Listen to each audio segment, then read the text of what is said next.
بسم اللہ الرحمن الرحیم۔ سوال یہ ہوا کہ قرآن پاک کو قسطوں پر خریدنا کیسا ہے۔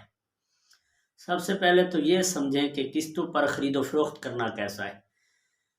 یہ ایک خریداری کی قسم ہے، خریدنے اور بیچنے کی قسم ہے کہ بیچنے والا اپنی چیز کو نقد پر بیچتا ہے تو وہ کہتا ہے اس چیز کی اتنی قیمت ہے، اور اگر آپ اسے ادھار پر خریدیں گے تو یہ چیز آپ کے لیے اتنے کی ہے۔ یعنی وہ الگ الگ طریقے پر چیز کی قیمت کو مقرر کرتا ہے، نقد پر اس کی اور قیمت بتاتا ہے اور قسط پر ادھار پر وہ اور قیمت بتا رہا ہے۔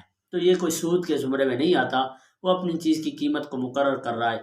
اگر وہ اسے پیسے یکمشت اور فوراً مل رہے ہیں تو وہ پھر کہتا ہے تھوڑا سا وہ اپنے خریدار کے لیے آسانی کر دیتا ہے کہ اتنے کی چیز ہے۔ لیکن اگر اسے وہ چیز ادھار پر بیچ رہا ہے اور اسے پتہ ہے یہ پیسے مجھے بعد میں ملنے ہیں اور یکمشت بھی نہیں ملنے، تو اس لیے وہ اپنی چیز کی قیمت بڑھا کر کچھ لگا دیتا ہے۔ تو یہ دونوں طریقے سے چیزوں کو بیچنا اور خریدنا جائز ہوتا ہے۔ جب آپ نے یہ سمجھ لیا تو اب قرآن پاک ہو یا کوئی بھی چیز ہو دنیا کی، قسطوں پر خریدی جائے تو خریدنا جائز ہے۔